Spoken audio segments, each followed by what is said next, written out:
Doctor साहब, आपको ये जो ऑर्थोपेडिक्स है, बोन स्पेशलिस्ट में अभी कितना टाइम हो, कितने साल से आप? दिखने में तो यंग लग रहा हूँ लेकिन 16 इयर्स हो गए हैं, बाल थोड़े सफ़ेद हो गए तो लग रहा है कि अब मैच्योरिटी आ गई है। कश्मीर में जैसे कि अभी विटामिन डी बहुत ज़रूरी है बोन्स के लिए, तो कश्मीर में विटामिन डी की कमी क्यों हो रही है? बच्चों में खासकर मैं यहाँ बात करूँ कि विटामिन डी की डेफिशिएंसी की वजह से बच्चों में कुछ कंडीशंस होती है जैसे रिकेट्स है। हाँ, इसमें क्या होता है कि अगर बच्चा छोटा है तो उसको बो लेग्स हो जाएंगे। अगर डॉक्टर साहब, अगर किसी का विटामिन डी लेवल ज़्यादा है तो उसके क्या मतलब असरात है कि उसको दिख जाएंगे हाँ मेरा विटामिन डी लेवल ज़्यादा है? डॉक्टर साहब, अभी बच्चों में सबसे कॉमन जो बोन प्रॉब्लम्स आ रही है वो क्या है? Welcome to Dockly Fit. जैसा कि आप जानते हैं, इस पॉडकास्ट में हम ऐसी बातें करते हैं जो आपकी सेहत और रोज़मर्रा ज़िंदगी से सीधा ताल्लुक़ रखती है, ताकि आप अपनी सेहत के लिए बेहतर फ़ैसले ले सकें। मैं हूं आपका होस्ट अबरार, और आज हमारे साथ है डॉक्टर तारिक मीर, जो कि एक पीडियाट्रिक ऑर्थोपेडिक है, यानी चाइल्ड बोन स्पेशलिस्ट, जो कि एक्सपर्ट है बोन डिफॉर्मिटी करेक्शन में। इस पॉडकास्ट में हम बात करेंगे उन बोन हेल्थ इश्यूज़ पे जो कि लोग अक्सर नज़रअंदाज करते हैं। बच्चों में जो अक्सर बोन हेल्थ प्रॉब्लम्स आती है उन पे बात करेंगे, और वो मसले जो लोग अक्सर नज़रअंदाज करते हैं। सबसे पहले तो शुक्रिया डॉक्टर साहब, आपने हमें अपना कीमती वक्त दिया। डॉक्टर साहब, हम ये जानना चाहेंगे कि आपने पीडियाट्रिक ऑर्थोपेडिक यानी चाइल्ड स्पेशलिस्ट बनने का फ़ैसला क्यों लिया? सबसे पहले आप लोगों का शुक्रिया कि आपने मुझे यहाँ स्टूडियो में दावत दी है। और जहाँ तक आपके सवाल का ताल्लुक है, जो पीडियाट्रिक ऑर्थोपेडिक्स है, इनफैक्ट मैं तो अपनी फैमिली में फ़र्स्ट डॉक्टर हूँ। सो अल्हम्दुलिल्लाह अल्लाह के फजल से, पेरेंट्स की मेहनत और अपनी मेहनत से यहाँ तक आया हूँ। लेकिन इसमें यह है कि ऑर्थोपेडिक्स में ट्रेनिंग के बाद मैंने यहाँ हेल्थ सर्विस में काम किया। हेल्थ सर्विस मतलब जो पेरिफेरल हॉस्पिटल्स हैं हमारे, डिस्ट्रिक्ट हॉस्पिटल्स, सब डिस्ट्रिक्ट हॉस्पिटल्स, इवन PHCs, तो मैंने फार फ्लंग एरियाज़ में अराउंड 5-6 साल मैंने वहाँ पे दिए हैं। तो during the course of that time के जब मैं वहाँ पे होता था तो मैंने देखा कि बहुत सारे बच्चे जो हैं, इवन मैं ऑर्थोपेडिक ट्रेनिंग के बाद भी मैं बच्चों को वो सलाह नहीं दे पाया, वो ट्रीटमेंट एडवाइस नहीं कर पाया, या शायद वो ट्रीटमेंट मैं वो सर्जरीज़ नहीं कर पाया जो उनको ज़रूरत थी। मुझे लगा कि जो ये पीडियाट्रिक ऑर्थोपेडिक्स है, इसमें ज़रूरत है ट्रेनिंग की। देन मैं एक्सप्लोर करने लगा कि व्हाट आर द ऑप्शंस। तो इन द एंड नीट दे के मैंने पीडियाट्रिक ऑर्थोपेडिक्स में MCH किया था, जो कि 3 साल का कोर्स है। आपने वो कहाँ किया था? मैंने वो क्रिश्चियन मेडिकल कॉलेज वेलोर, एक साउथ इंडिया में तमिलनाडु में एक वेलोर जगह है, वहीं पे एक बड़ा रिप्यूटेड कॉलेज है, इंडिया में टॉप 3 में है Christian medical college Vellore. And अल्हम्दुलिल्लाह खुदा के फजल करम से कंप्लीट हो गया। और ये जो कोर्स था, ये तो इंडिया में मान लो मैं कुछ 5-6 लोगों में हूँ जिन्होंने ये कोर्स किया है, माशाल्लाह। और JNK से इनफैक्ट पहला जिसने MCH किया है पीडियाट्रिक ऑर्थोपेडिक्स में। तो मुझे लगा कि जो डेफिशिएंसी तब थी मुझे, जो मैं अपनी पेरिफेरल प्रैक्टिस में देख रहा था, वो खामी पूरी हो गई और लोगों को फ़ायदा मिलेगा। तभी मेरा भी इंटेंशन था कि वहाँ से मैं वापस यहाँ आया। अदरवाइज़ बहुत सारी अपॉर्चुनिटीज़ थी वहाँ से आगे जाने की, मे बी वेस्टर्न वर्ल्ड में या इवन मिडिल ईस्ट में। लेकिन मैंने चूज़ किया कि मैं कश्मीर आके जो मुझे यहाँ डेफिशिएंसीज़ लगी अपने लोगों की हेल्प अपने लोगों की, उसके लिए मैं वापस आया। और अभी मैं पिछले 1 साल से ऑलमोस्ट यहाँ पे हूँ। तो अल्हम्दुलिल्लाह बहुत कोशिश कर रहा हूँ कि जहाँ जहाँ मेरी ज़रूरत हो मैं वो कर पाऊँ। अच्छा सब, अभी जो पीडियाट्रिक ऑर्थोपेडिक्स है, इसकी यहाँ कश्मीर में क्यों ज़रूरत है? जैसे पीडियाट्रिक ऑर्थोपेडिक्स में हम जो एज ग्रुप लेते हैं, वो होता है जन्म से लेके 18 साल तक, 17-18 साल तक। कश्मीरी में इसके मनान कि बालिंग गसुन, तो तथा सही बचे। तो बालिंग यूजुअली 16-17 पे लड़के होते हैं और लड़कियाँ 14-15 पे होती है। तो वहाँ तक जितने भी कंडीशंस आती हैं बोन एंड जॉइंट को लेके, वो इस स्पेशलिटी में आते हैं पीडियाट्रिक ऑर्थोपेडिक्स में। अब कश्मीर में क्यों ज़रूरत है? जैसे मैंने बोला, मैंने तो हालांकि मेरी ट्रेनिंग कश्मीर में नहीं हुई है, मेरी जम्मू में हुई है, फिर बॉम्बे में हुई है। जो मेरी ऑर्थोपेडिक ट्रेनिंग थी।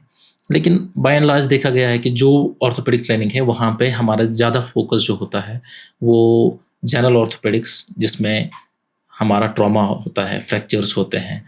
जैसे हमारी मेडिकल कॉलेजेस हैं, अभी तो नए भी आए हैं, लेकिन जो पुराने हैं जैसे बोन एंड जॉइंट, जैसे स्किम्स, तो वहाँ पे ये सारी कंडीशंस मैनेज होती थी। लेकिन ड्यूरिंग ट्रेनिंग हमें कुछ कंडीशंस का इतना एक्सपोजर नहीं मिलता। उसमें पीडियाट्रिक ऑर्थोपेडिक्स की भी कंडीशंस हैं जिनमें एक्सपोजर इसलिए नहीं मिलता क्योंकि बहुत सारी कंडीशंस ऐसी है जो बहुत रेयर है, वो तो आम नहीं है। क्योंकि हमें हमेशा जब भी हमें किसी चीज़ के बारे में जानना हो, अगर ये कॉमन है तो इसके बारे में सब कुछ इन्फॉर्मेशन मिलेगी। अगर हम अभी नेट खोलेंगे, इंटरनेट पे कोई भी चीज़ सर्च करेंगे जो कॉमन है, तो बहुत सारा इन्फॉर्मेशन का वो ना वॉल्यूम इतना मिलेगा कि आपका, हाँ। लेकिन जो रेयर होगा उसमें बहुत सारे लिमिटेड थिंग्स होंगे। ऐसे ही प्रैक्टिस में भी when you go into practice, आप डॉक्टर होके फील्ड में जाते हैं, आपके पास पेशेंट आता है, अगर आपने ये कंडीशन देखी नहीं है, इसको आपने पढ़ा नहीं है पहले, इस तरह इस कंडीशन का कोई पेशेंट आपने देखा नहीं है, तो प्रोबेबली आपके लिए डिफिकल्ट होगा इस कंडीशन को मैनेज करना। तो कश्मीर में, जैसे मैंने बोला कि पहले भी मैंने अपनी प्रैक्टिस में, ये मेरा पर्सनल ओपिनियन है, I can't generalise it with other orthopedicians कि उनका क्या है, लेकिन मेरा ये है कि मैंने 6-7 साल जो मैंने पेरिफेरी में काम किया, मैंने बहुत सारे बच्चे ऐसे देखे हैं जिनका जो प्रॉब्लम्स है उसको सोल्यूशन नहीं मिल रहा था, और या हमें वो बाहर रेफर करने पड़ते थे या वो मेडिकल कॉलेज में जाते थे। लेकिन फिर मुझे पर्सनली लगा कि मुझे इस सब स्पेशलिटी में जाना चाहिए। और ऑल्दो कि ऑर्थोपेडिक्स जब हम करते हैं, पहले जब हम ऑर्थोपेडिक्स चूज करते थे एमबीबीएस के बाद, तो इसमें लग रहा था कि ये एक एंड ब्रांच है। एंड ब्रांच मतलब आपको इसके बाद कुछ करने की जरूरत नहीं है। ऑर्थोपेडिक्स ट्रेनिंग आपने की तो आप कंप्लीट ऑर्थोपेडिशियन बन गए। लेकिन अभी मेडिकल साइंस इतना वास्ट हो गया है, जैसे सर्जिकल स्पेशलिटीज़ में हैं, हम एमएस के बाद, जैसे जनरल सर्जरी में एमएस के बाद हम एमसीएच करते हैं, यूरोलॉजी में, न्यूरो सर्जरी में, गैस्ट्रोएंटरोलॉजी में, वैसे ही ऑर्थोपेडिक्स में अब सब स्पेशलिटीज़ होने लगी। इसमें मैंने जैसे पीडियाट्रिक किया, कुछ लोग अभी ऑर्थोप्लास्टी जैसे जॉइंट रिप्लेसमेंट में जाते हैं, कुछ लोग स्पाइन में जाते हैं।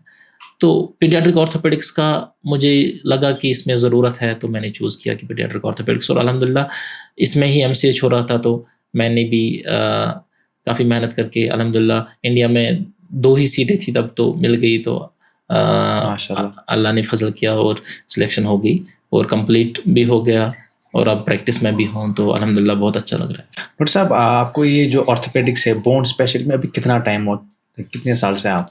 मैंने 2013 मैंने ऑर्थोपेडिक्स ट्रेनिंग कंप्लीट की।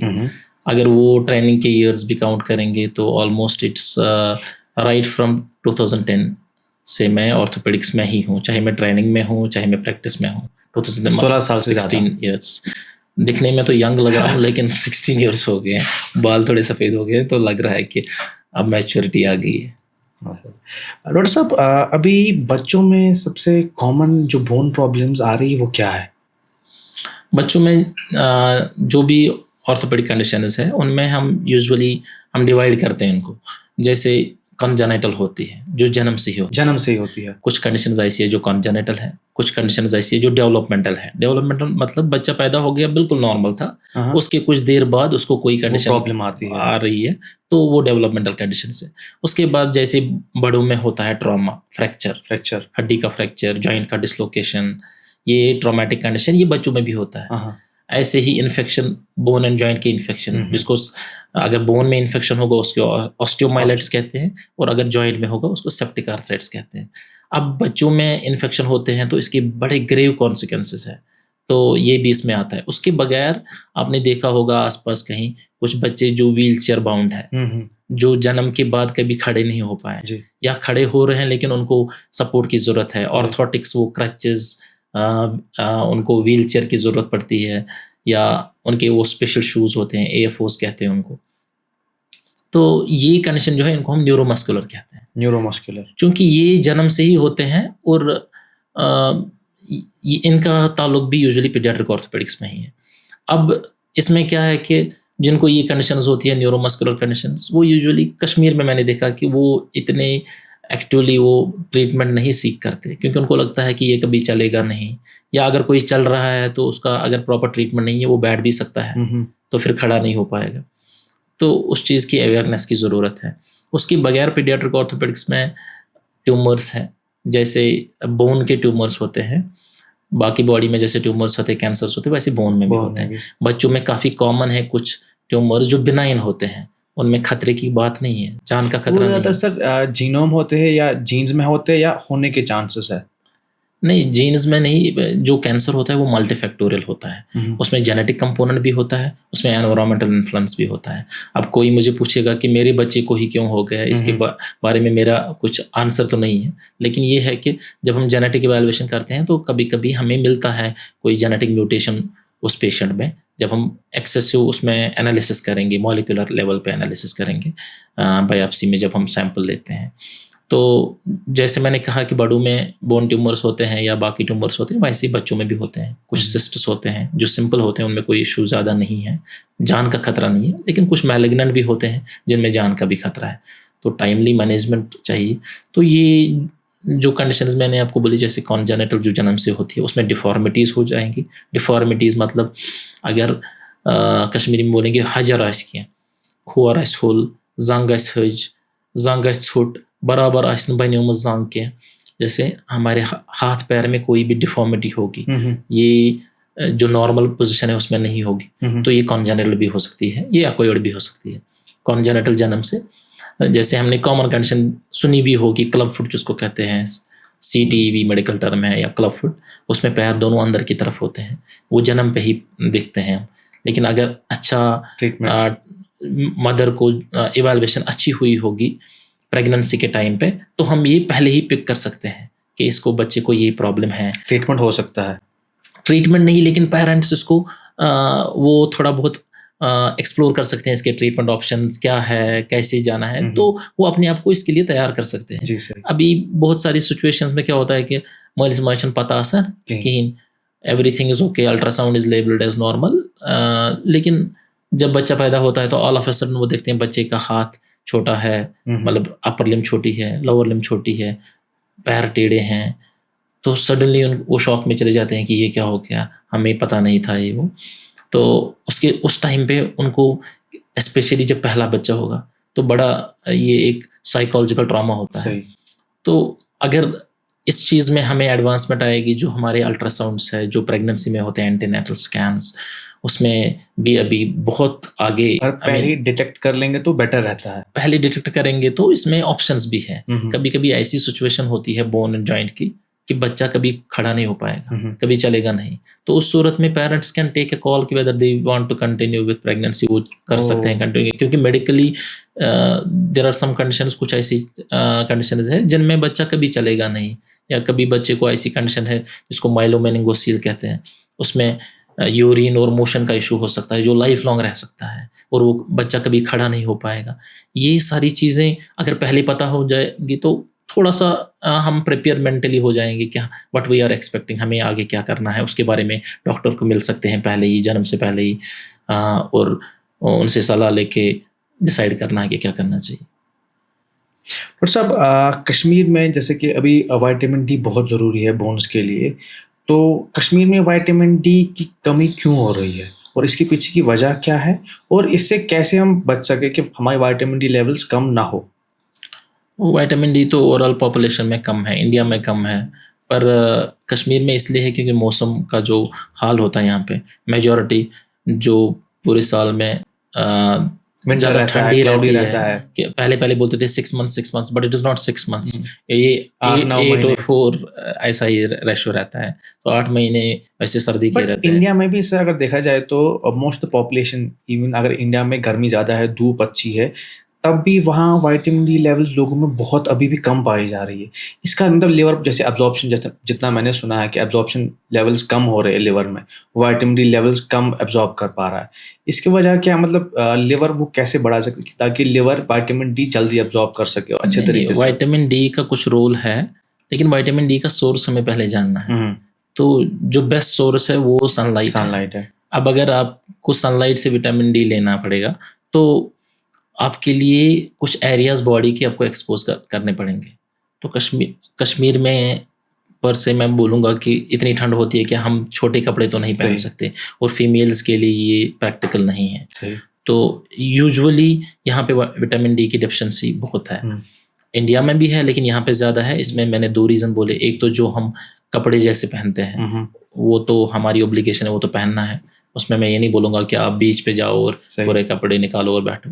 लेकिन दूसरा ये है कि मौसम का भी जो इशू है वो भी है, और विटामिन डी सप्लीमेंटेशन हमें लेनी चाहिए। लेकिन ऐसा भी नहीं है कि मैंने अपनी प्रैक्टिस में बहुत देखा है कि विटामिन डी को लिटरली अब एब्यूज़ किया जा रहा है। मतलब टेस्ट्स भी इतने अननेसेसरी हो रहे हैं, और विटामिन डी भी बहुत सारे अडल्ट पेशेंट्स, बच्चों का तो ज़्यादा नहीं है लेकिन अडल्ट जो भी होते हैं वो जाते हैं केमिस्ट के पास। मुझे कमजोरी है तो वो उठाता है, एक कॉमन ब्रांड है विटामिन डी का आर्चटॉल, तो कश्मीरी में उसको आर्चटॉल बोलते हैं। तो वो अभी गया होता है केमिस्ट के पास, तो केमिस्ट आर्चटॉल लगाता है और बोलता है ये हर हफ्ते करना है। कोई एनालिसिस नहीं होती है कि ब्लड लेवल्स में हमारा विटामिन डी कितना है, is it sufficient, do we need injection, हमें चाहिए इंजेक्शन कि नहीं, क्या हमें ज़रूरत है कि नहीं। और विटामिन डी टॉक्सिसिटी होती है जिसके भी मुझे असरात है फिर बॉडी में, रिनल के इश्यूज होते हैं। अगर डॉक्टर साहब, अगर किसी का विटामिन डी लेवल ज़्यादा है तो उसके क्या मतलब असरात है कि उसको दिख जाएंगे हाँ मेरा विटामिन डी लेवल ज़्यादा है? उसको तो टेस्ट के बगैर, अगर टेस्ट नहीं टेस्ट ही करना पड़ेगा। बाकी मैं मेडिकल, इसमें तो मेडिकल पार्ट में नहीं जाऊँगा because I am not expert उस बारे में कि कैसे हमें पता लगेगा। लेकिन ये है कि अगर हम विदाउट डॉक्टर्स कंसल्टेशन ये विटामिन डी के इंजेक्शंस लेंगे और वो भी वीकली लेंगे, कंटिन्यू लेंगे, तो इसमें विटामिन डी ज़्यादा हो सकता है जिसकी रेनल टॉक्सिसिटी है, मतलब हमारी किडनीज पे असर पड़ सकता है। तो हमें हमेशा डॉक्टर को कंसल्ट करके प्रॉपरली, अगर टेस्ट की ज़रूरत है टेस्ट करा के हमें विटामिन डी लेना चाहिए। और बच्चों में खासकर मैं यहाँ बात करूँ कि विटामिन डी की डेफिशिएंसी की वजह से बच्चों में कुछ कंडीशंस होती है, जैसे रिकेट्स है। हाँ, इसमें क्या होता है कि अगर बच्चा छोटा है तो उसको बो लेग्स हो जाएंगे। बो लेग्स मतलब ये जो नीज के बीच में गैप है, जब बच्चा खड़ा होता है तो ये गैप ज्यादा बढ़ जाता है, इसको बो लेग्स कहते हैं। ऐसे ही नॉक नीज करके है एक, जो थोड़ी बड़े बच्चों में होता है, मतलब 10-12 साल की उम्र के अराउंड हो जाता है। उनमें क्या होता है कि ये नीज टच करते हैं जब वो चलते हैं तो उनको एंकल के बीच में गैप बढ़ जाता है। ये बो लेग्स, नॉक नीज का कॉमन काज है विटामिन डी से हो सकता है। कुछ और भी हो सकता है, कुछ और मेटाबॉलिक प्रॉब्लम्स भी है, लेकिन कॉमनेस्ट कॉज है विटामिन डी डेफिशिएंसी। अब अगर हमने ये कंडीशन देखी, टाइम पे पिक कर ली, हमने विटामिन डी दिया, ये सारा ठीक हो जाएगा, अवॉइड हो सकती है। अगर हम टाइम पे इसको नहीं देखेंगे तो इसमें सर्जरी करनी पड़ेगी, क्योंकि ये डिफॉर्मिटी बन गई है। अब अगर नीज टच कर रहे हैं तो इसको सीधा करने के लिए हमें सर्जरी ही करनी पड़ेगी। तो इसमें जब भी आपको डाउट लगे कि पेरेंट्स को डाउट लगे कि हमारे बच्चे जैसे दौड़ते हैं तो उनके नीज टच हो जाते हैं, तो डॉक्टर की सलाह लेनी चाहिए कि कहीं ये नॉक नीज तो नहीं है। ऐसे जब बच्चे खड़े होते हैं तो नीज के बीच में गैप ज़्यादा रहता है, ये तो बो लेग्स है। 2 साल की उम्र तक ये नॉर्मल है।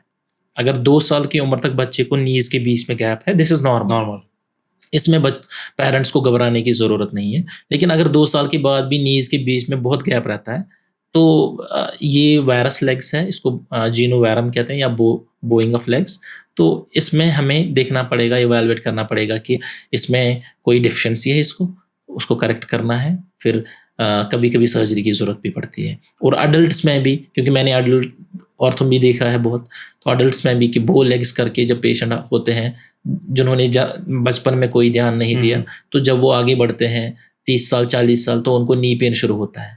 प्रॉब्लम ये है कि जो इंसान है ये जस्ट इसमें फिजिक्स अप्लाई होती है, तो एक बॉडी की एक्सिस होती है, वेट बेयरिंग एक्सिस। अब अगर हमारे नीज ऐसे बोल्ड हैं तो हमारा वेट जो है नी के अंदर वाले हिस्से में पड़ेगा, तो इसको मायल अलाइनमेंट कहते हैं। तो ये अलाइनमेंट प्रॉब्लम है, तो उससे जॉइंट डिजनरेट हो सकता है, खराब हो सकता है, जिसको नी आर्थराइटिस कहते हैं। अब तो नॉर्मल पॉपुलेशन में आर्थराइटिस 55-60 पे हो सकता है, लेकिन ऐसे पेशेंट्स में जिनमें जन्म से या बचपन से ही वो बो लेग्स जो उन्होंने कभी नोटिस नहीं किया, उनको अर्ली नी पेन होता है और अर्ली आर्थराइटिस होने का चांस है। फिर हमें आगे जाके भी उनमें जोड़ बचाने के लिए वही सर्जरी करनी है जो हम बचपन में छोटी सर्जरी से ठीक कर सकते थे, वो उसमें बड़ी सर्जरी की ज़रूरत पड़ती है, जिसको ऑस्टियोटमी कहते हैं। बोन को कट करके अलाइनमेंट करना पड़ता है। तो टाइमली अगर हम देखेंगे तो विटामिन डी की डेफिशिएंसी है तो दे देंगे तो ठीक हो सकता है। ऐसे कुछ और मेटाबॉलिक कंडीशन है जिनमें हो सकता है, लेकिन बाय एंड लार्ज हमें देखना है कि जब हम डॉक्टर के पास जाएंगे वो मेटाबॉलिक एनालिसिस करेगा, कुछ ब्लड टेस्ट रखेगा। अगर उसमें उनको डेफिशिएंसी किसी चीज़ की लगी तो बहुत हद तक मेडिकली ये ठीक हो सकता है विदाउट सर्जरी। तो बच्चों में और कुछ कंडीशंस है जो विटामिन डी की वजह से हो सकती है, देखा गया है। जैसे एक कंडीशन है जिसको स्लिपर कैपिटल फीमोरल एपिफाइसिस कहते हैं, जो हिप की एक कंडीशन है। इसमें देखा गया है कि विटामिन डी जिनमें कम हो उनमें ये कंडीशन हो सकती है। तो अगर विटामिन डी अच्छा है तो ये कंडीशन नहीं होगी, क्योंकि इससे जॉइंट को डैमेज हो सकता है। बहुत सारी कंडीशन, इवन फ्रैक्चर्स जो बच्चों में होते हैं, मामूली चोट से हड्डी टूट सकती है। तो ये ऑस्टियोपोरोसिस होने के ऑस्टियोपोरोसिस यूजुअली तो हम अडल्ट्स में देखते हैं, एल्डरली एज ग्रुप में, लेकिन बच्चों में भी हो सकती है अगर बोन हेल्थ अच्छी ना हो। लाइकवाइज जैसे मैंने कुछ कंडीशंस के बारे में पहले भी बात किया, जो न्यूरोमस्कुलर है, जो मैंने बोला व्हील चेयर पे होते हैं या जिनको सपोर्ट की ज़रूरत होती है, उनको क्रचेज या वॉकर से चलना पड़ता है, वो बच्चे हैं जो बाहर ग्राउंड में खेलने नहीं जाएंगे, क्योंकि वो घर के अंदर ही बैठेंगे, उनको सपोर्ट चाहिए, वो व्हील चेयर पर बाहर तो नहीं निकलेंगे। बहुत सारा सोशल स्टिग्मा भी है यहाँ पे कश्मीर में कि अगर कहीं व्हील चेयर पे मौजूरी मतलब पेरेंट्स ये देख के भी डॉक्टर के पास नहीं जाते हैं कि हमारी अटेंशन में ना आ जाए, लोगों की अटेंशन में कि ये बच्चा, इनके बच्चे को ऐसी प्रॉब्लम है। तो वो स्टिग्मा भी हमें उसकी अवेयरनेस भी करनी चाहिए कि बहुत सारी कंडीशन है जो इम्प्रूव हो सकती है। जो अगर कोई बच्चा व्हील चेयर पर पड़ा है, इसको बेहतर कर सकते हैं, शायद खड़ा भी हो सकता है, खड़ा नहीं हो सकता तो बेहतर हो सकता है। व्हील चेयर में बैठने का भी ये है कि अब वो व्हील चेयर में बैठा है, उसको विटामिन डी नहीं मिल रहा है, उसका न्यूट्रिशन अच्छा नहीं जा रहा है। क्यों नहीं जा रहा है? क्योंकि वो चल भी नहीं रहा है, उसकी जितनी भी बोन्स है, मसल है, वो एट्रोफी हो जाएगी, कैल्शियम लॉस हो जाएगा, ऑस्टियोपोरोसिस हो जाएगा। उन बच्चों को आमतौर पर फिजियोथेरेपी की ज़रूरत पड़ती है। फिजियोथेरेपिस्ट अगर ध्यान नहीं देगा तो हड्डी टूट सकती है, क्योंकि हड्डी कमज़ोर है। उन बच्चों को स्पेसिफिकली विटामिन डी की ज़रूरत है, क्योंकि वो सनलाइट ज़्यादा देखते नहीं हैं, अंदर ही बैठते हैं। तो विटामिन डी का बच्चों में भी काफ़ी रोल है, कश्मीर में ओवरऑल रोल है, पर इस पॉपुलेशन सेगमेंट में बहुत रोल है। डॉक्टर साहब, कश्मीर जैसी जगह में अभी आपने कहा कि क्लाउडी, मतलब उसके बगैर कोई ऐसी चीज़ है जिसकी वजह से हमारी बोन हेल्थ पे असर पड़, जो कश्मीर के लोगों को हेल्थ पे, बोन पे ज़्यादा असर पड़ता है? अगर मौसम को साइड पर रखें तो कोई और ऐसी चीज़ है जो डाइट है या खाने में आप सजेस्ट करेंगे कि ये थोड़ा इंक्लूड करना चाहिए खाने में? हमें तो कश्मीर में क्या, अब सारे वर्ल्ड में ऐसा हो रहा है कि हम बहुत लेज़ी हो गए हैं, तो हम ज़्यादा अंदर ही बैठते हैं। तो फिज़िकल एक्टिविटी बहुत ज़रूरी है। यहाँ पे मैं बात करूँगा जो बोन मास होता है, मतलब हड्डी का जो मैक्सिमम जितना उसमें कैल्शियम और हाइड्रोक्सीपेटाइड जो बनेगा, मतलब जिस पे बोन का स्ट्रक्चर है, तो वो बोन मास जो है वो पीक बोन मास अचीव करता है हर इंसान 20 से 30 साल के बीच में। तो 20 से 30 साल तक जितना इसने अच्छा डाइट खाया होगा, जितना इसने फिजिकल एक्टिविटी अच्छी की होगी, उसका पीक बोन मास अच्छा हो जाएगा। 20 से 30 साल तक? 20 से 30 साल तक। उसके बाद अगर वो कितना भी खाएगा, ये पीक बोन मास बढ़ेगा नहीं, ये स्टैटिक रहेगा। 20 से 30 साल तक अपनी बोन का जो बोन मास है, जिसको हम मेजर करते हैं, जैसे हम डेक्सा स्कैन करते हैं, एक डेक्सा स्कैन बोन का टेस्ट होता है, तो हम बुजुर्गों में करते हैं, हम देखते हैं कि बोन का मास कितना है। अब जब हम डॉक्टर के पास जाएंगे, डॉक्टर बोलेगा कि घर में कोई बुजुर्ग है तो उसको बोलेंगे कि आपका जो हड्डी का मास है वो बहुत कमज़ोर हो गया है, जिसको ऑस्टियोपोरोसिस कहते हैं। लेकिन ये जो पीक बोन मास है, इसका चांस है बढ़ने का लाइफ के 30 साल तक, पहले 20 से 30 साल तक। उसके बाद ये बढ़ेगा नहीं, उसके बाद इसमें एक प्लेटू आता है, मतलब ये स्टैटिक रहता है, फिर ये आहिस्ता आहिस्ता डिक्लाइन होता है। जैसे फीमेल्स में मेनोपॉज होता है, उसके बाद उनमें सडन डिक्लाइन होता है, उनको तो कैल्शियम की ज़रूरत है। ऐसे ही जो मेल्स हैं उनमें यूजुअली ज़्यादा ऑस्टियोपोरोसिस नहीं देखा जाता है, लेकिन आगे जाके हो सकता है 60-70 पे मेल्स को भी हो सकता है, पर फीमेल्स में स्पेशली ये ऑस्टियोपोरोसिस होता है। ये पीक बोन मास जो है, इसका जैसे मैं फिर से बोलूँगा कि ये लाइफ के पहले 20 से 30 साल में ही हम अचीव कर सकते हैं। और उसके लिए हमें क्या करना है? हमें कैल्शियम रिच डाइट खाना है, मिल्क प्रोडक्ट्स खाने हैं, डेयरी प्रोडक्ट्स, जो भी डेयरी प्रोडक्ट्स हैं, हमें प्रॉपर एक्सपोजर टू सनलाइट, जो मैं कह रहा था कि हमें आफ्ताब की रोशनी में रहना है, फिजिकल एक्टिविटी ज़रूरी है। फिजिकल एक्टिविटी में एक्सरसाइजेस हैं जो कि आज की डेट में बहुत कम है। एक्सरसाइजेस इसलिए कम हो गई क्योंकि हर कुछ अब घर पे अवेलेबल रहता है। जैसे हम घर पे बैठे हैं, मुझे फूड ऑर्डर करना है, उसके लिए मुझे, अगर मैं घर से बाहर जाऊं, खाने जाऊं रेस्टोरेंट में, तो मुझे फिजिकल एक्टिविटी होगी। लेकिन मैं घर पे ही, मुझे काम है, मुझे कंप्यूटर पे कुछ काम है, मैं ऑनलाइन कुछ एक्टिविटी कर रहा हूँ, उसी टाइम पे मैं फूड ऑर्डर कर रहा हूँ, और जो फूड ऑर्डर कर रहा हूँ वो जंक फूड, वो भी अनहेल्दी, और जो मेरा वर्क जो स्टाइल है, एक ही जगह बैठने का पूरा दिन सिस्टम पे है। हमारी पॉपुलेशन में कुछ ऐसी जॉब्स है जिनमें पूरा दिन सिस्टम पे, जैसे बैंक में जॉब है, पूरा दिन एक ही जगह सिस्टम पे, फिजिकल एक्टिविटी हुई नहीं तो इनमें हर कोई प्रॉब्लम जो बोन और मसल के रिलेटेड है वो हो सकती है। उसमें लंबर डिजनरेशन, कमर की कमज़ोरी हो सकती है।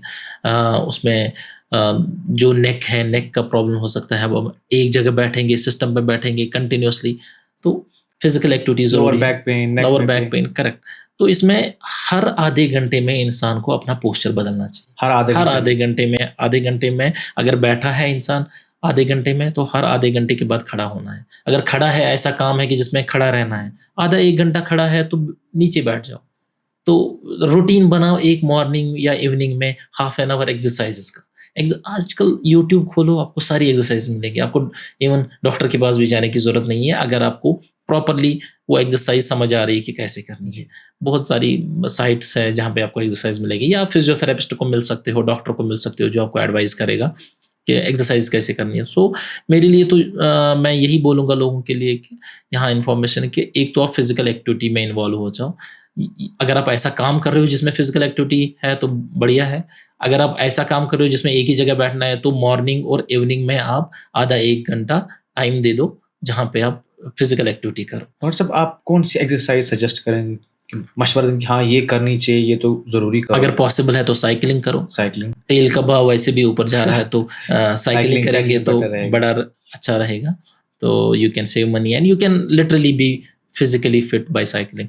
और उसके बगैर भी है कुछ एक्सरसाइज, जैसे लंबर मसल्स होती है हमारी कमर की, लोअर बैक की मसल्स, कोर स्ट्रेंथनिंग एक्सरसाइज आप कर सकते हो। वेट कंट्रोल, आपको देखना है कि वेट गेन तो नहीं हो रहा है।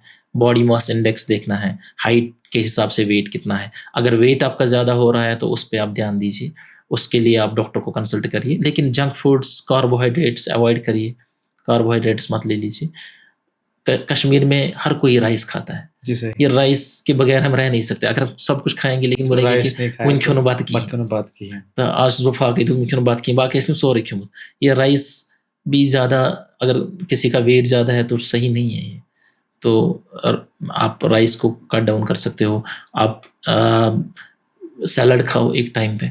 तो वेट कंट्रोल करो। बच्चों में वेट, अब बच्चों की बात करें तो वेट गेन कितना असर करता है, मतलब जॉइंट्स पे, मैं बच्चों वही कह पे, रहा हूँ, बड़ों बच्चों पे? में वेट गेन के रिलेटेड कुछ कंडीशंस है जो वेट की वजह से, जिनमें देखा गया है कि वेट एक इम्पॉर्टेंट इटियोलॉजिकल फैक्टर है, मतलब इसका रीज़न हो सकता है। जैसे जो मैंने अभी बोला, बो लेग्स इसलिए होता है क्योंकि जो ये हमारे ग्रोथ प्लेट्स हैं, ये एक साइड से अच्छा ग्रो करते हैं, दूसरे साइड से नहीं करते हैं। अब अगर हमारा वेट ज़्यादा है तो बच्चों में ग्रोथ प्लेट्स जो होते हैं, जहाँ से हमारा ग्रोथ होता है, उन पे स्ट्रेन ज़्यादा पड़ेगा। तो उसकी वजह से भी बहुत सारी कंडीशंस हो सकती है जो लॉन्ग टर्म में बड़ी प्रॉब्लमेटिक हो सकती है, जिसमें सर्जरी की ज़रूरत पड़ सकती है। तो दूसरी एक कंडीशन मैंने बोला कि जो हिप में होती है, जिसको स्लिपर कैपिटल फीमोरल लिफ्ट कहते हैं, बहुत हद तक इसको देखा गया है कि ओबेसिटी के साथ ये रिलेटेड है। ऐसे ही बैक इश्यूज़, छोटे बच्चे आते हैं, पेरेंट्स बोलते हैं कि इनको कमर में दर्द लोअर है, बैक पेन, लोअर बैक में दर्द है।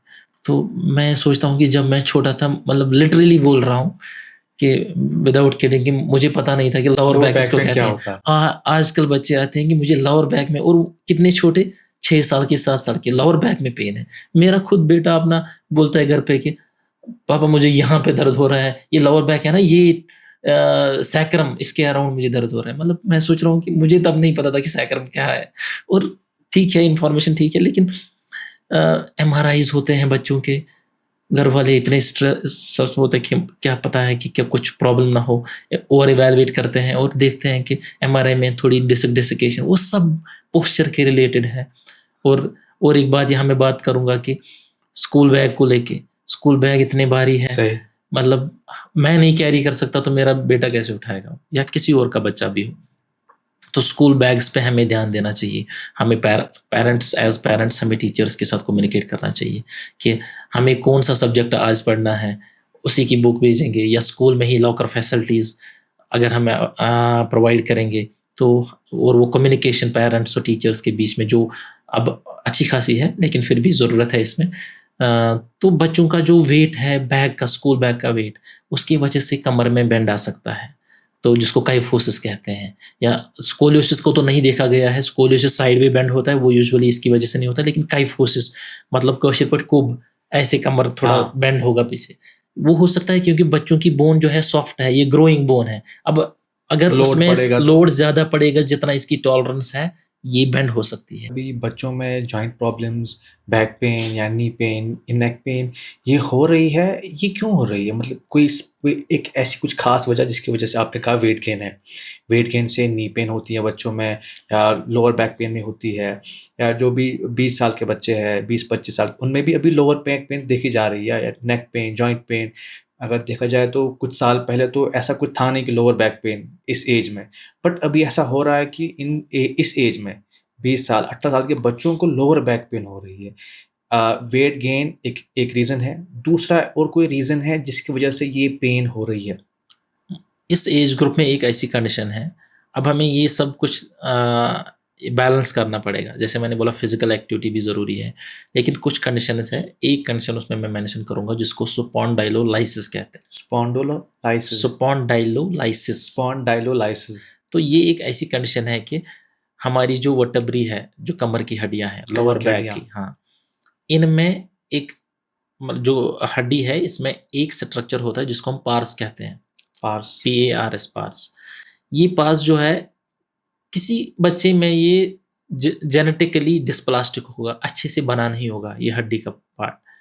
और किसी में अगर बहुत ज़्यादा फिजिकल एक्टिविटी की, अब इसमें भी है, अगर आप जिम जा रहे हैं और आपके पास ट्रेनर नहीं है जो आपको समझाएगा कि आपको वेट लिफ्ट कैसे करना है, या आप कोई और फिजिकल एक्टिविटी ऐसे करते हो कि जिसका पैटर्न सही नहीं है, तो ये पार्स जो है ये फ्रैक्चर हो सकता है।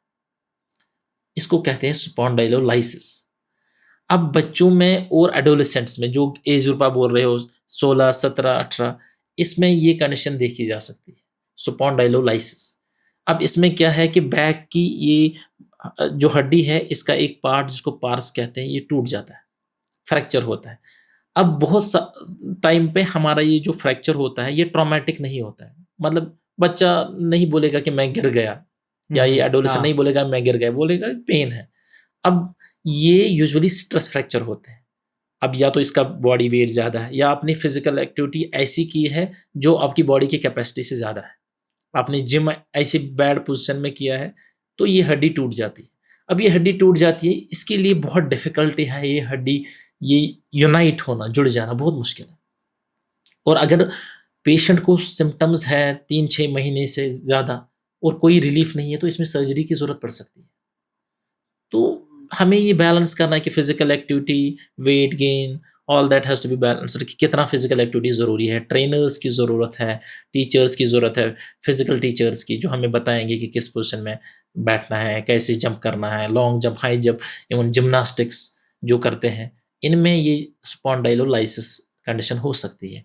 और इसका नेक्स्ट स्टेज क्या होता है, अब ये हड्डी जो है पीछे ब्रेक हो गई, तो इसका एक सपोर्ट थोड़ा वीक हो गया पीछे से। अब ये हड्डी नेक्स्ट में स्लिप हो सकती है, उसको स्पॉन्डाइलोलिस्थेसिस कहते हैं। लिस्थेसिस, वो अब स्लिप हो जाएगी। अब स्लिप होने की वजह से अब ये इनस्टेबिलिटी बन गई। अब इसके लिए सर्जरी ज़रूरत पड़ सकती है अगर टाइम पे ध्यान हमने नहीं दिया।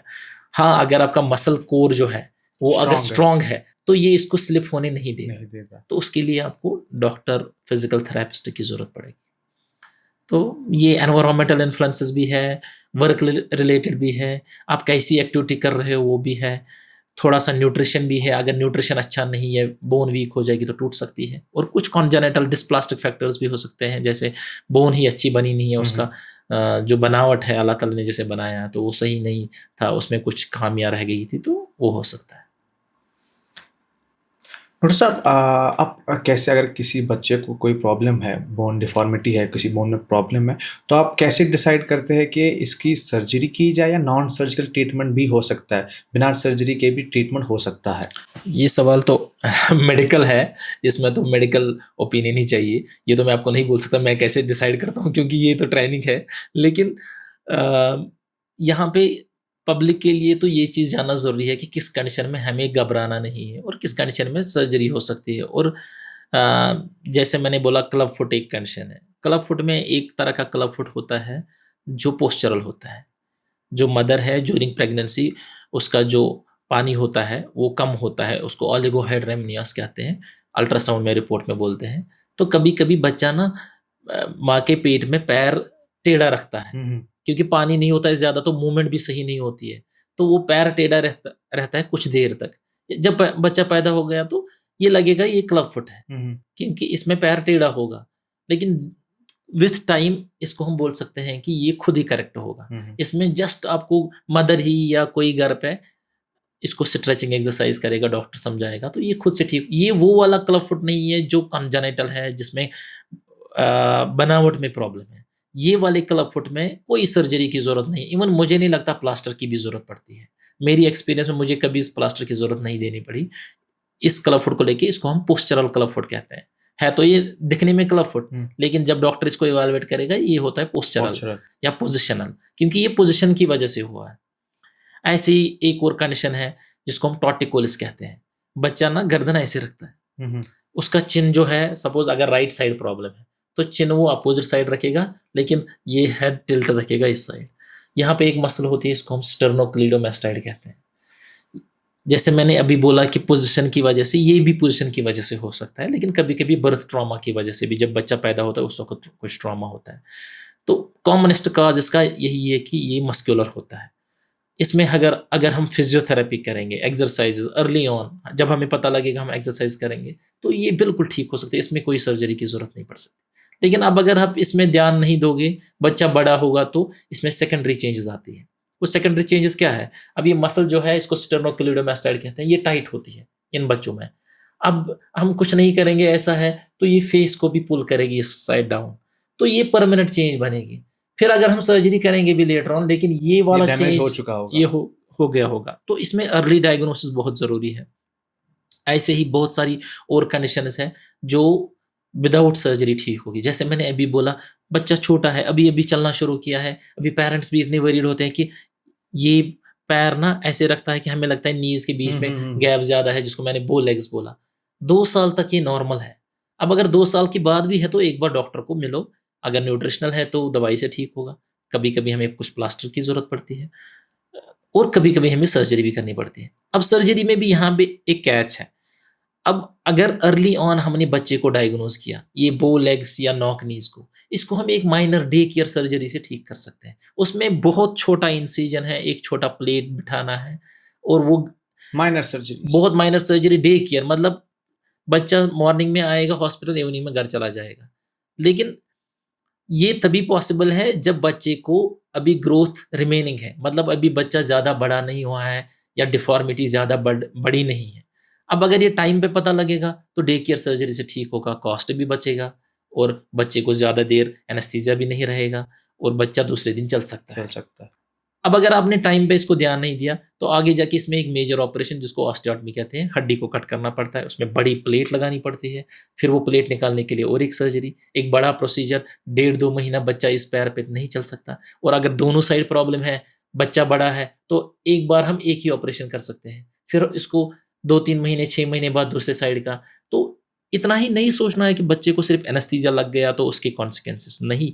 बच्चे को स्कूल जाना है, इसके स्कूल का जो टाइम है वो वेस्ट होता है। मैंने ऐसे बच्चे देखे हैं जिनको सालों साल उनको वो स्कूल नहीं जा पाए। ऐसी कंडीशंस है, एक सर्जरी के साथ 6 महीने जाते हैं। अब वो 6 महीने के बाद स्कूल जाता, दूसरे साइड की सर्जरी होती है, या सेम लेग की और एक सर्जरी होती है। तो बड़ा अनफॉर्चुनेट है ये। और अगर टाइमली मैनेज नहीं हुआ है तो फिर सर्जरी का मैग्नीट्यूड जो है वो बढ़ सकता है। ऐसी और एक कॉमन कंडीशन है जिसको हम DDH कहते हैं। DDH, capital DDH full form है डेवलपमेंटल डिस्प्लेसिया ऑफ हिप। ये हिप जॉइंट की कंडीशन है, हिप जॉइंट डिसलोकेट होता है। अब ये बच्चों में जन्म पे ही होता है, लेकिन डिटेक्ट थोड़ा लेट होता है। अब इसका जो आइडियल डिटेक्शन है वो पहले 6 हफ्ते में 2 महीने में होना चाहिए।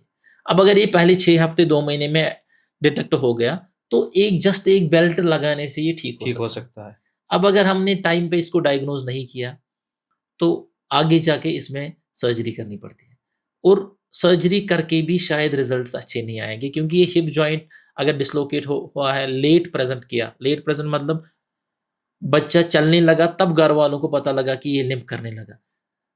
इसमें क्या होता है कि ये जो हिप जॉइंट डिसलोकेट हो गया तो टांग थोड़ी छोटी हो जाएगी। अब बच्चा जब चलने लगेगा, बच्चा चलने लगता है 1 साल पे, तो तब पेरेंट्स को लगेगा कि इसको लिम्प है, तो कुछ प्रॉब्लम है, वो डॉक्टर के पास जाएंगे। तो ये भी बड़ा अनफॉर्चुनेट है कि लेट पता लग गया, अब इसमें सर्जरी ही करनी पड़ेगी। और सर्जरी करके भी ये कोई कन्विंसिंग नहीं कह सकता कि अच्छा हो जाएगा। हाँ, अगर इसको अर्ली डायग्नोसिस हुआ होता तो शायद अच्छा रिजल्ट आता और सर्जरी की जरूरत भी नहीं पड़ती।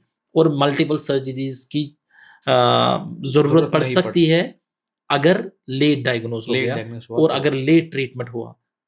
अब मेरे पास भी पेशेंट्स आते हैं, मैं बोलता हूँ इसमें सर्जरी करनी है क्योंकि लेट प्रेजेंटेशन है। पेरेंट्स का ये क्वेश्चन होता है कि नहीं, सर्जरी के बगैर और कोई ऑप्शन है? और बहुत सारे पेशेंट्स भाग जाते हैं, लिटरली भाग जाते हैं, क्योंकि उनको लगता है कि ये शायद बोल रहा है कि इसको शायद पता नहीं कुछ पर्सनल इंटरेस्ट होगा। लेकिन मैं ये बोल रहा हूँ कि इंडिया में क्या, जो डेवलपिंग वर्ल्ड है उसमें देखा गया है कि लेट प्रेजेंटेशन देखा जाता है। 3 महीने के बाद जो प्रेजेंट किया वो लेट प्रेजेंटेशन ही आता है।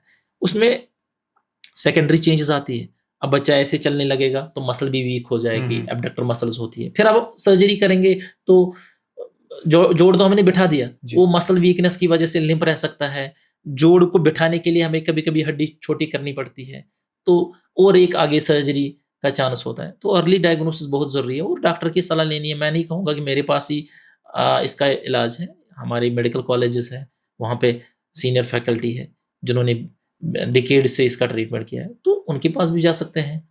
लेकिन इलाज कर लीजिए ऑन टाइम इलाज होगा तो less intervention. Even non surgical भी, मतलब सर्जरी के बगैर भी ठीक हो सकता है, प्लास्टर से ठीक हो सकता है, ऑपरेशन की जरूरत कम पड़ सकती है। और अगर ऑपरेशन करना भी पड़ा तो वो माइनर डिग्री का ऑपरेशन है। अब आप लेट करेंगे तो ऑब्वियसली एक तो सर्जरी करनी है और दूसरा रिजल्ट्स भी अच्छे नहीं है। और बच्चों में कोई भी कंडीशन हो, specially around the joints, around the growth plates, जो हमारे ग्रोथ प्लेट्स हैं उसके नियर बाई कोई कंडीशन है तो उसके कॉन्सिक्वेंसेस लाइफ लॉन्ग रह सकते हैं। ये मैं यहाँ पे भूल गया बोलना कि बच्चों में जो बोन्स होती है वो हम अडल्ट बोन्स की तरह नहीं कंपेयर कर सकते। अडल्ट बोन और बच्चों की बोन में डिफरेंस है, तभी पीडियाट्रिक ऑर्थो की जरूरत है। मैं आपको बोल रहा था कि जो बच्चों की बोन है इसमें ग्रोथ प्लेट्स होते हैं, हर एंड पे यूजुअली ग्रोथ प्लेट होता है जहाँ से ग्रोथ होती है। जैसे फीमर बोन है, थाई बोन, इसमें यहाँ पे भी ग्रोथ प्लेट है, यहाँ पे भी ग्रोथ प्लेट। यहाँ पे कम से कम 70% इसका ग्रोथ यहीं से आता है। अब जो भी इन्फेक्शन हो, ट्यूमर हो, ट्रॉमा हो, यूजुअली इसी के अराउंड होता है। अब ये ग्रोथ प्लेट को डैमेज भी हो सकता है। अब अगर हमने टाइमली इसमें ध्यान नहीं दिया तो ग्रोथ प्लेट का डैमेज मिस भी हो सकता है। वो मिस हो गया तो ग्रोथ नहीं होगी, ग्रोथ नहीं होगी तो पैर छोटा हो सकता है, बड़ा भी हो सकता है, साइडवेज चल सकता है, बाहर की साइड, अंदर की साइड, तो डिफॉर्मिटी हो सकती है। वो डिफॉर्मिटी करेक्ट करने के लिए फिर हमें मेजर प्रोसीजर्स करना पड़ते हैं। और साहब, जो जॉइंट पेन है वो विद एज होती है या विद, मतलब फॉर एग्जाम्पल अगर कोई आदमी है वो हेल्थी खा रहा है, डाइट अच्छा है, फिजिकल एक्टिविटीज़ उसकी अच्छी है, लेकिन कुछ साल 40-50 साल बाद भी उसकी जॉइंट पेन स्टार्ट होती है, क्या विद एज होता है या मतलब बचपन से भी, मतलब वो यूथ है उनको भी सीरियस होना पड़ेगा? देखो, कुछ चीज़ें हैं जो आपने बोले जॉइंट पेन को लेके। अगर सिंगल जॉइंट में पेन है तो वो हमें इवैल्यूएट करना है। अगर मल्टीपल जॉइंट्स में पेन है उसको भी इवैल्यूएट करने की ज़रूरत है। अगर मल्टीपल जॉइंट पेन है, पेशेंट यंग है, तो हमें इन्फ्लेमेटरी आर्थराइटिस रूल आउट करना है। Inflammatory arthritis, connective tissue disease, ये एक अलग सेगमेंट है।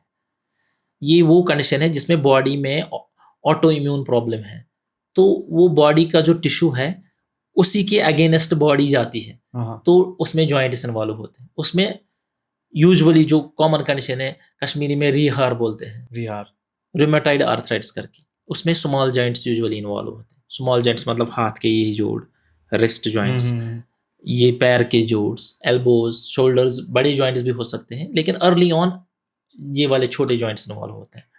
और ये बच्चों में भी हो सकता है, उसको जुवेनाइल रूमेटाइड आर्थराइटिस कहते हैं, JRA। और भी कुछ कंडीशन है जैसे एंकाइलोजिक स्पॉन्डिलाइटिस, उसमें यूजुअली कमर के जोड़ इन्वॉल्व होते हैं। बहुत सारे रिएक्टिव आर्थराइटिस है, इन्फ्लेमेटरी आर्थराइटिस में बहुत बड़ा एक ग्रुप है अब कंडीशंस का। उसके लिए जो बेस्ट डॉक्टर है वो है रिमेटोलॉजिस्ट। रोमेटोलॉजिस्ट। अब कश्मीर में प्रॉब्लम ये है कि अगर इसको जॉइंट की प्रॉब्लम है, ये ऑर्थोपेडिशियन के पास ऑर्थोपेडिशियन। जाएगा। लेकिन कन्फ्यूजन इतना है, इतना कन्फ्यूजन है पेशेंट्स में कि उनको लगता है कि जॉइंट जो है इसका इलाज सिर्फ ऑर्थोपेडिशियन कर सकता है। ऑर्थोपेडिशियन। लेकिन कुछ कंडीशन ऐसी है, जैसे मैंने बोला रिमेटाइड आर्थराइटिस, एंकलोजिक स्पॉन्डिलाइटिस, इसमें मेडिकल ट्रीटमेंट है जो बेस्ट रिमेटोलॉजी दे सकता है। और रिमेटोलॉजी में क्या है, वो देखेंगे कि जॉइंट्स का अगर इन्फ्लेमेशन है, ये एक सिस्टमिक कंडीशन है, पूरी बॉडी इसमें इन्वॉल्व है। इसमें इवन बोन के बगैर भी बाकी जो हमारे ऑर्गन है वो इन्वॉल्व हो सकते हैं, लिवर किडनी इन्वॉल्व हो सकते हैं। इसमें हमें दवाई जो खानी होती है वो स्टोमक को प्रॉब्लम कर सकती है। कुछ कंडीशंस ऐसी है जो हमारे गट को इन्वॉल्व करते हैं और उसकी वजह से फिर हड्डियों में भी आता है। कुछ कंडीशंस ऐसी है जिसमें स्किन इन्वॉल्व होता है, जिसको सोरियासिस कहते हैं, और स्किन इन्वॉल्व होने के साथ साथ उसमें जोड़ भी इन्वॉल्व होता है, सोरियाटिक आर्थराइटिस। ये एक अलग सेगमेंट है, इसके लिए रूमेटोलॉजिस्ट आइडियल डॉक्टर है। कश्मीर में अब इसकी भी प्रॉब्लम है कि हमें पता नहीं होता किसके पास जाना है, तो रूमेटोलॉजिस्ट इसका ध्यान रखेगा, वो आपको दवाई देगा और दवाई से ही इन्फ्लेमेशन कम करेगा। इन्फ्लेमेशन कम होगा, आप फिजिकल एक्टिविटी करोगे, आपके जॉइंट बच जाएंगे।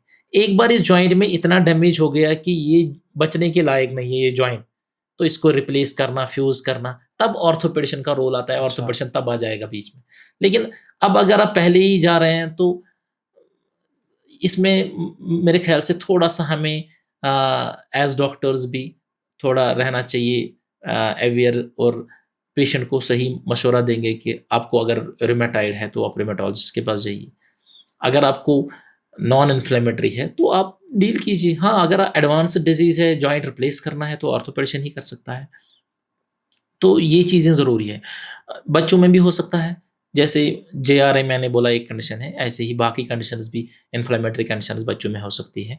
और बच्चों में आर्थराइटिस इस वजह से भी हो सकता है कि अगर कभी कोई चोट आई हो, जॉइंट में डैमेज हुआ होगा, तो आर्थराइटिस हो सकता है। अगर ग्रोथ प्लेट को डैमेज हुआ होगा, तो हाथ पैर टेढ़ा होता है, तो उसकी वजह से लोड सही नहीं पड़ता, तो आर्थराइटिस हो सकता है। इन्फेक्शन जॉइंट में होगा तो आर्थराइटिस हो सकता है। तो बच्चों में भी जॉइंट्स की प्रॉब्लम है। अब जो आप कह रहे थे एज से जो सेगमेंट होता है उसको ऑस्टियोआर्थराइटिस कहते हैं। ऑस्टियोआर्थराइटिस वो यूजुअली हो जाता है 50-60 साल के बाद। किसी में अर्ली भी हो सकता है, किसी ने वजन ज्यादा उठाया होगा, वो कॉमन है। वो कॉमन है, वो लेकिन 50-60 के बाद ही होता है। और उसमें जो हमारे जॉइंट रिप्लेसमेंट सर्जन हैं वो एडवाइस करेंगे। अगर अर्ली ऑन है तो ऑस्टियोटमी भी कर सकते हैं, जिसमें डिफॉर्मिटी करेक्शन जो मैं बोल रहा हूँ, तो डिफॉर्मिटी करेक्शन भी कर सकते हैं, जॉइंट को प्रिजर्व कर सकते हैं। और अगर इतना एडवांस डैमेज है कि जॉइंट नहीं बच सकता तो फिर रिप्लेस करना पड़ेगा।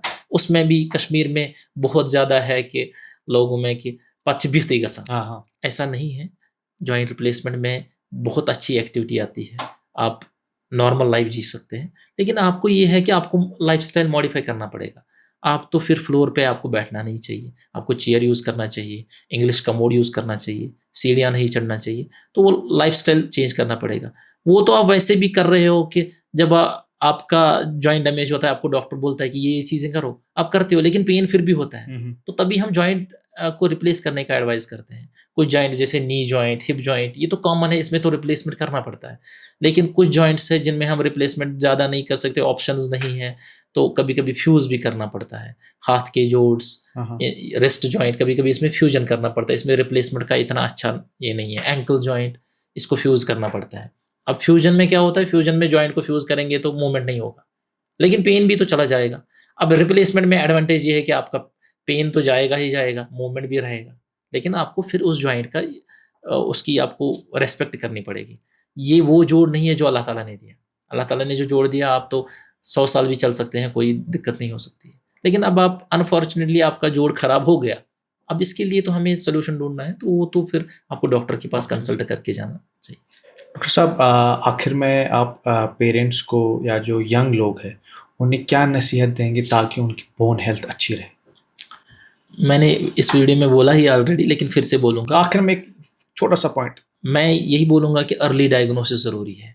अर्ली डायग्नोसिस इसलिए क्योंकि अर्ली डायग्नोसिस से बिना ऑपरेशन के बच्चों में कंडीशंस ठीक हो सकती है, या ऑपरेशन का मैग्नीट्यूड, जो ऑपरेशन का जो मैग्नीट्यूड है, जितना ऑपरेशन, वो कम दर्जे का होगा अगर अर्ली डायग्नोसिस होगा।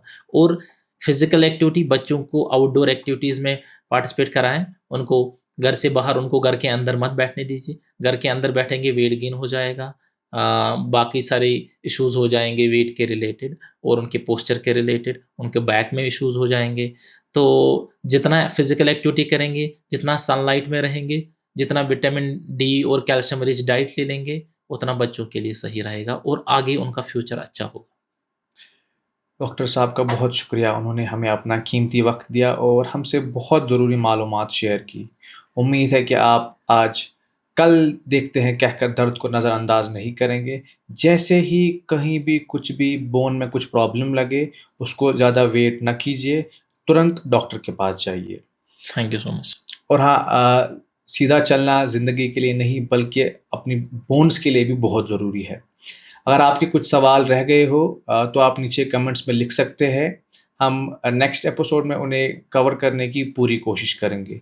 अगर आपको ये पॉडकास्ट पसंद आया तो शेयर कीजिए, क्या पता किसी और के काम आ जाए।